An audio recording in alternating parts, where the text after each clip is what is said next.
Good morning students, कैसे हैं आप लोग। स्टूडेंट्स, जैसे हमने पीछे कुछ वीडियो बनाई हैं, कुछ एग्ज़ाम भी हुए हैं, उन एग्ज़ामों को देखते हुए और वीडियो को देखते हुए कुछ तालमेल हमें दिखाई देता है। जो स्टूडेंट्स कंटिन्यू मेरी वीडियो को पढ़ते हैं और उनको फॉलो करते हैं, उनको शायद ये समझ में भी आ रहा है कि कुछ लोगों को कमेंट भी आ रहे हैं कि मैम आपके वीडियो में बहुत सारी चीज़ें हमें नहीं मिलती हैं। तो उसी को देखते हुए मैं जो है मेरा जो मेन उद्देश्य है वो ये है कि चाहे रीट का एग्ज़ाम हो, चाहे फर्स्ट ग्रेड का एग्ज़ाम हो, फर्स्ट ग्रेड में जो हमारा पॉलिटी वाला पार्ट है उसमें 5 क्वेश्चन आते हैं, वो 5 क्वेश्चन हो। चाहे जो फर्स्ट ग्रेड पॉलिटिकल साइंस से तैयारी कर रहा हो वो स्टूडेंट हो, तो हमारा जो मेन टारगेट है वो टारगेट है कि पॉलिटिकल साइंस के जो क्वेश्चंस आते हैं, क्योंकि स्टूडेंट्स अभी आपने देखे होंगे कि रीट में जो रीट का हमारा एग्ज़ाम कंडक्ट हुआ था और उस एग्ज़ाम में आपने स्तर देखा होगा कि एग्ज़ाम में जो पॉलिटिकल साइंस के क्वेश्चन थे उनका स्तर काफ़ी अच्छा था। अच्छा यानी कि हम कहें कि मतलब जिन्हें बहुत अच्छा सा पढ़ा होगा उसी को वो क्वेश्चन के आंसर जो है वो कर सकता है। और आप लोगों से रिक्वेस्ट है कि यदि आपको ये वीडियो अच्छा लगता है, आपको लगता है कि हमें पढ़ना चाहिए, ये अच्छा वीडियो है, हमें सारी चीज़ें इसमें समझ में आती हैं, तो आप अपने दोस्तों से शेयर भी करें। यदि अच्छा लगता है उसको लाइक करें, शेयर करें और सब्सक्राइब ज़रूर करें। और स्टूडेंट, जैसे मैंने कुछ वीडियो डाल रखी संसद पे, राष्ट्रपति, मूल अधिकार, नीति निर्देशक तत्व, और उसी क्रम में यदि हम आगे बढ़ते हैं उसी एक सीरीज़ में, एक श्रेणी में, तो हमें एक आगे और मिलता है। यानी जब हम संसद पढ़ते हैं, फर्स्ट ग्रेड में भी स्टूडेंट संसद है, रीट में भी संसद का टॉपिक है हमारा, तो संसद में ये मतलब नहीं कि हम लोकसभा राज्यसभा पढ़ के हट जाएंगे, नहीं जी। हमें लोकसभा राज्यसभा पढ़ना है, उसके साथ उसके सबऑर्डिनेट यानी सहायक क्या हो सकता है। यानी मेनली हमारा उद्देश्य क्या होता है, हमारा उद्देश्य है कि हमें भाग 5 कंप्लीट पढ़ना है। और भाग 5 जब हम स्टूडेंट्स पढ़ते हैं, यानी भाग 5 का संबंध क्या होता है, भाग 5 का संबंध जो होता है वो होता है भाग 5 राष्ट्रपति आ गया, उपराष्ट्रपति आ गया, तीसरा हमारी संसद आ गई, महान्यायवादी आ गया, और उसके अलावा हम देखें तो कैग जिसको बोलते हैं हम नियंत्रक व महालेखा परीक्षक, नियंत्रक एवं लेखा परीक्षक। तो यानी ये सारी चीज़ें जो हैं हमें भाग 5 में पढ़ना है। इसके साथ क्या है, इसी के साथ जो है भाग 5 में हमारी क्या आ जाती है, भाग 5 में हमारी आ जाती है न्यायालय। ठीक है, न्यायालय में हम भाग 5 में पढ़ते हैं। तो स्टूडेंट्स, इन सारी चीज़ों को देखें हम तो हमें एक क्लियर होती है, एक चीज़ हमें स्पष्ट होती है कि भाग 5 हमारा कंप्लीट नहीं हुआ था। मैं आपको बता दूं कि अभी मैं कुछ करंट के राष्ट्रपति के क्रम लेके आई थी। अभी राष्ट्रपति का जो इलेक्शन हुआ है उसमें किसकी वोटिंग किसको मिली और क्या क्या उसमें कंडीशंस बनी, कितने वोट उनको मिले, यानी सांसदों के कितने वोट मिले, विधायकों के वोट कितने मिले, एक व्यक्ति के मत का मूल्य क्या था, सर्वाधिक वोटों का मूल्य कहाँ से था। ये सारी चीज़ें जो है हम एक वीडियो लाएंगे, उसमें बनाएंगे।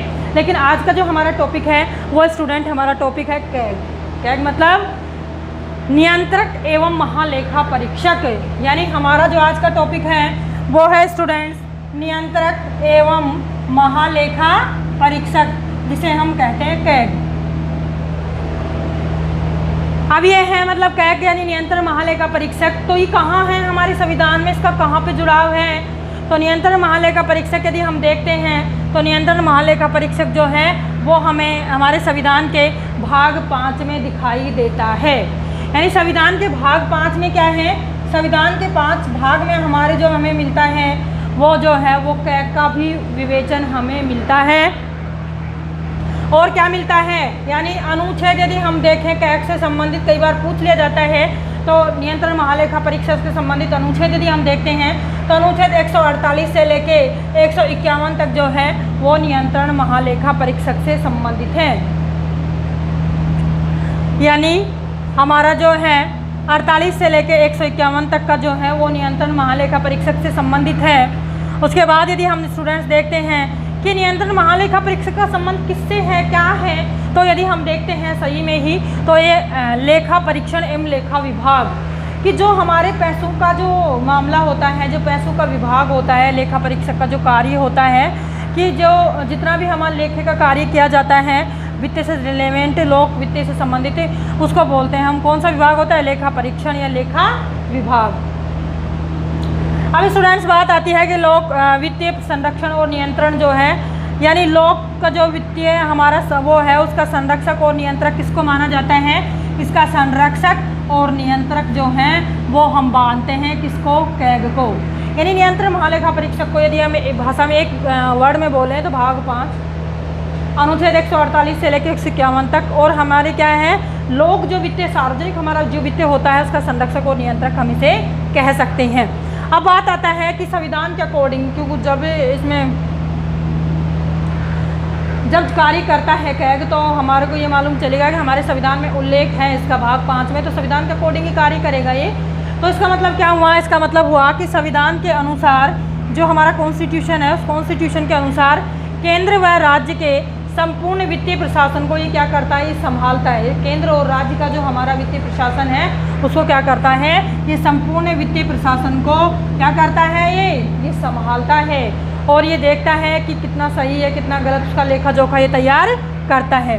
अगली बात आती है कि इसकी नियुक्ति कौन करता है कैग की?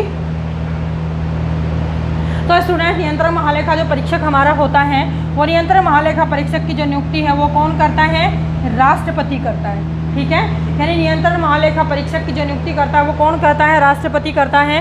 और स्टूडेंट्स, अगला आता है हमारा, इसका कार्यकाल कितना होता है? तो ये देख लीजिए आप, किसका कार्यकाल 6 वर्ष या 65 वर्ष, इन दोनों में से जो भी पहले होगा। यदि 6 वर्ष पहले हो जाते तो 6 वर्ष मानेंगे, और यदि वर्ष किसी को 5 हुए 65 साल का वो हो चुका है बंदा तो उसको क्या कर दिया जाता है? फिर उसको हटा दिया जाता है, उसके पद से वो हट जाता है। यानी 6 या 65 में से जो भी पहले होगा वो जो है वो कैग के योग्य होगा।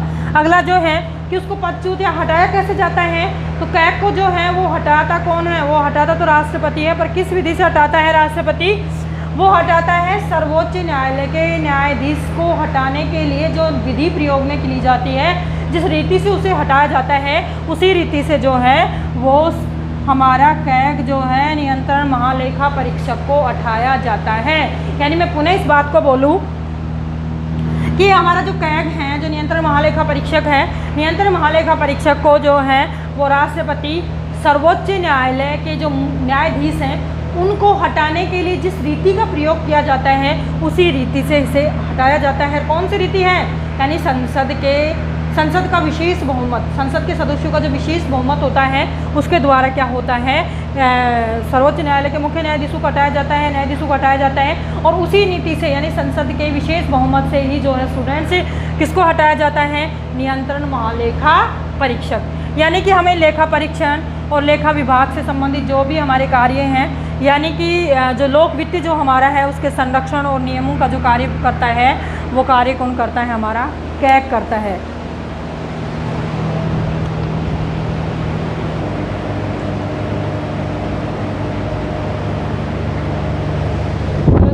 फिर आगे यदि हम देखते हैं तो देखेंगे अब हम कैग के कार्य कि कैग के कार्य क्या हैं।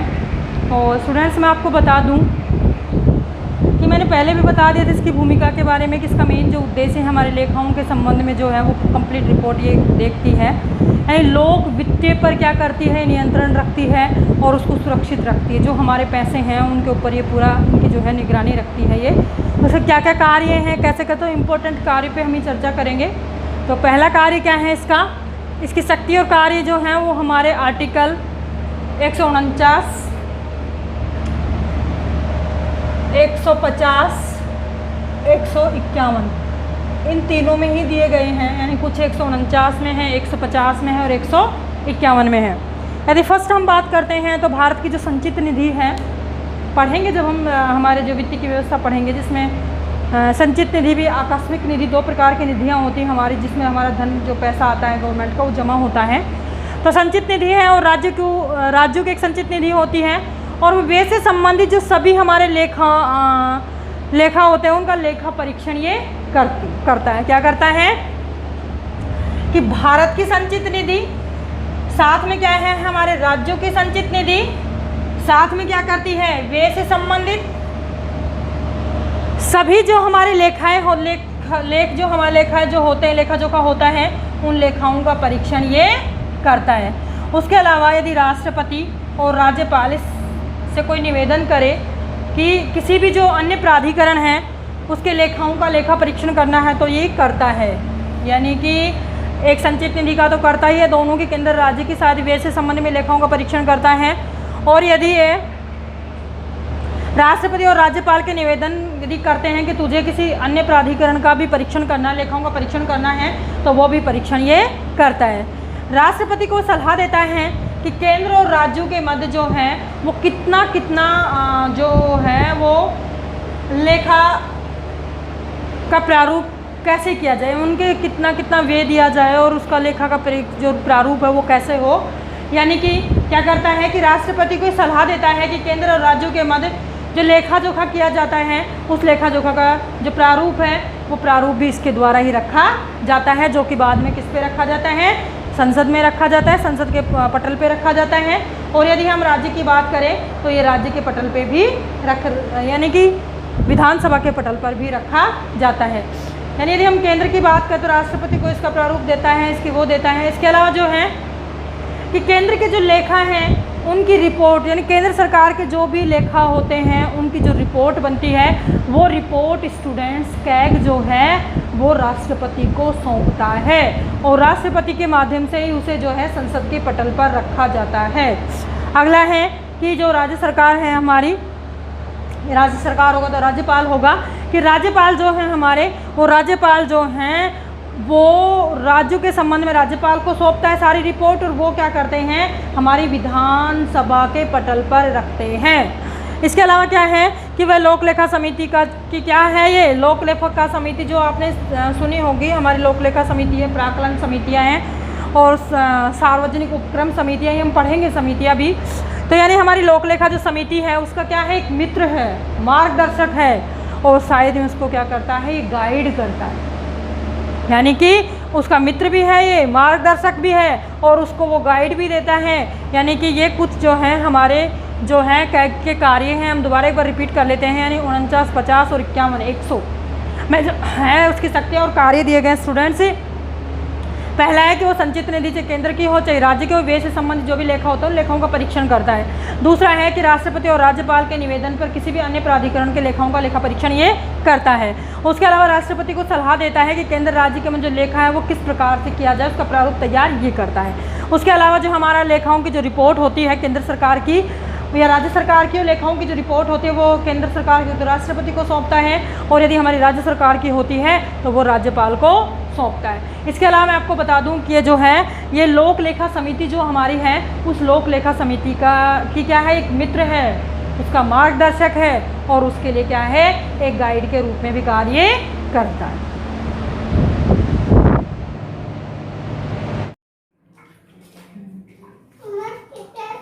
हेलो स्टूडेंट्स, अब आगे जो है कैग की रिपोर्ट देखते हैं हम, 3 रिपोर्ट। कैग अपनी रिपोर्ट जो है महत्वपूर्ण रिपोर्ट जो है वो सौंपता है किसको, राष्ट्रपति को।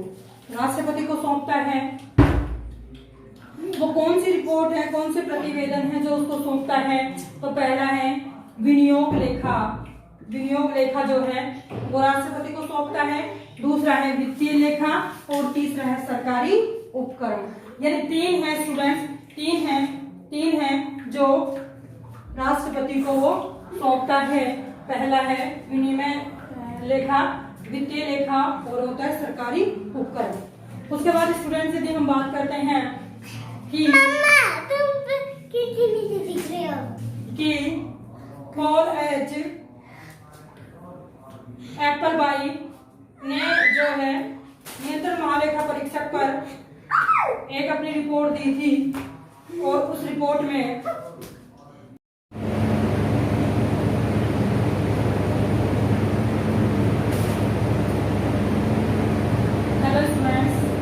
देखते हैं कि कैग है वो अपनी जो रिपोर्ट है वो राष्ट्रपति को किस तरह से सौंपता है। यानी राष्ट्रपति को 3 लेखा परीक्षक प्रतिवेदन जो है वो प्रस्तुत करता है।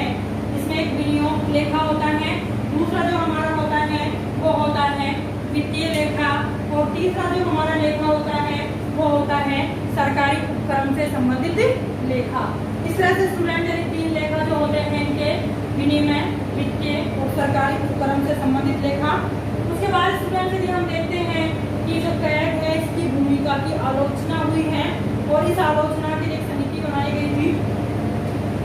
यानी एक व्यक्ति था जिसके निर्देशन में बनाई गई थी, पॉल एच एप्पलबाई। पॉल एच एप्पलबाई ने एक रिपोर्ट दी थी, उस 2 रिपोर्ट अपनी प्रस्तुत की थी, कैग के संबंध में 2 रिपोर्ट दी थी उसने। और उसमें क्या करा था, उसने कैग की आलोचना की थी। उसने कहा था कि कैग को जो कार्य सौंपे गए वो कार्य वो ठीक प्रकार से नहीं कर पा रहा है, इसलिए उसने अपनी जो है इसकी आलोचना के लिए कैग में 2 रिपोर्ट सौंपी। और जिसमें क्या करा, एप्पलवाई ने पॉल एच एप्पलवाई जो है उसने 2 अपनी रिपोर्ट दी। इस रिपोर्ट में क्या है, कैग की आलोचना की। यानी हमसे क्वेश्चन इसी तरह से पूछेंगे कि कैग की आलोचना किसने की, तो पॉल एप्पलवाई जो थे उन्होंने जो है इसकी जो क्या करी, इसकी क्या कर दी गई, आलोचना कर दी गई। किसके द्वारा, पॉल एच एप्पलवाई। लेखा परीक्षक के कार्यों के दायित्व से मुक्त कर देना चाहिए। इसका मेन उद्देश्य क्या था कि जो लेखा परीक्षक है उसको जो लेखा संबंधी जो कार्य है उनसे उसे मुक्त कर देना चाहिए। यानी लेखा परीक्षा से संबंधित जो कार्य हैं उनसे उसे क्या कर देना चाहिए, मुक्त कर देना चाहिए। उसके अलावा स्टूडेंट्स यदि हम देखते हैं कि हमारे 20 अगस्त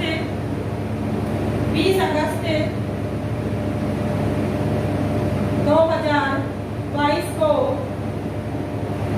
नए कैग आए थे हमारे CGA, और वो कैग जो थे 20 अगस्त 2002 को नए बने हैं। और उनका नाम क्या था, उनका नाम है गिरीश